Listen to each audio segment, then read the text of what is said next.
There's laws on the books right now that can address all of these items.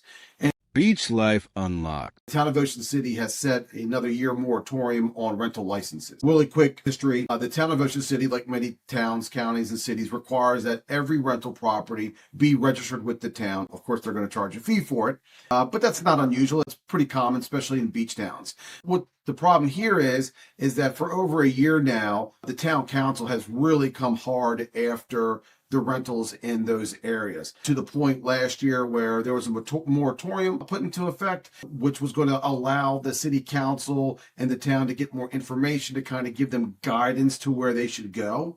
And in the meantime, they did pass an ordinance for this emergency moratorium and kind of what the restrictions were going to be. Well, it actually went to referendum and the town lost.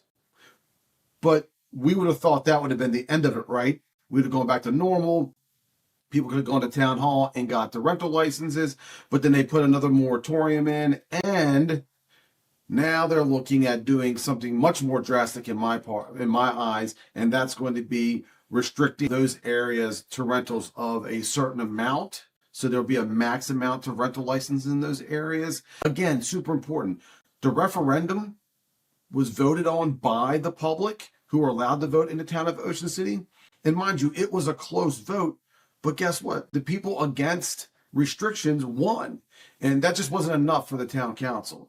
So why is this important? Because if you're looking to buy here and you have any inkling or hope or potential down the road to potentially rent a single family home in an R-1 or maybe a property in a mobile home park, unless you, by the act of God, can get a license, which you can't because, again, they're not allowing them, it's not a good idea. It would not be my recommendation to buy it. And this is not a doomsdayer type of video, because that's not who I am.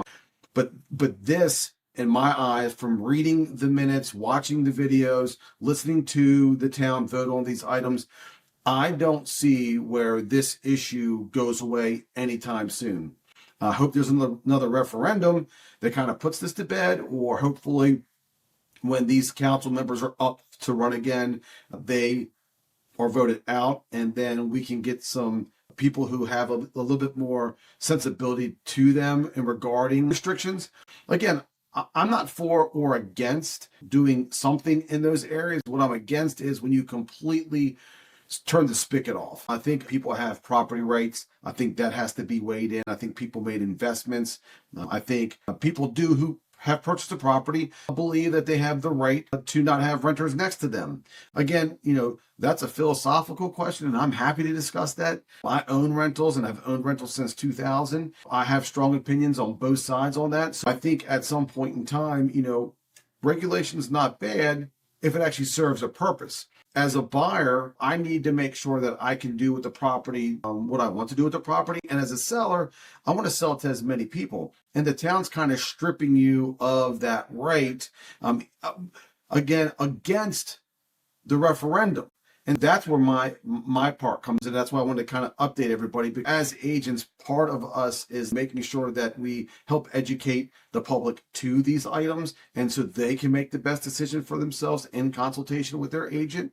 And so I would definitely have that conversation. And I'll also give you my opinion. It will be watered down a little bit because I don't want to go into the details regarding this. But I think in general, I think there is a underlying current going on that just believes that the rentals in those areas takes away from a lot of the income in the hotels. Remember, in a single family home, depending on the size, you can get quite a few people in there, maybe a larger family that may have had to opt for a hotel room or multiple hotel rooms. And I believe, if we're looking at the grand scheme of the whole plan of the moratorium, and you've read the reports, there really isn't an issue. Yep, there are some complaints, but you're going to get that in a beach town anyhow. Even when we have, the special weekends, people don't like the noise. So you're always going to have good actors and you're always going to have bad actors. And trying to find the happy ground in the middle is where you should be. But more importantly, there's laws on the books right now that can address all of these items. That would be my recommendation to the town would be, hey, listen, get rid of the moratorium. Let's go back to how it was. Let's actually look at the complaints that you get. And then if the owners aren't able to keep themselves under control or their tenants under control within reason, then I think you need to revisit. But to revisit it this quickly after the referendum, I think is a mistake. Again, this isn't a doomsdayer situation because you can rent pretty much anywhere else in Ocean City. I mean, the condos aren't going to be affected. They have a different type of zoning for their zoning code. And let me be clear about this as well. If you're in the R1 or the mobile home park, it doesn't strip you completely of your rental rights. It's stripping the STRs, we call them, short-term rentals. So that's anything under, I believe it's 30 days. So if you rent for more than that, then you can rent as normal according to the town as of this video. If you have questions regarding the town of Ocean City or any nuances that you might read about or hear about, feel free to reach out. I'm always happy to have a conversation. I love talking real estate.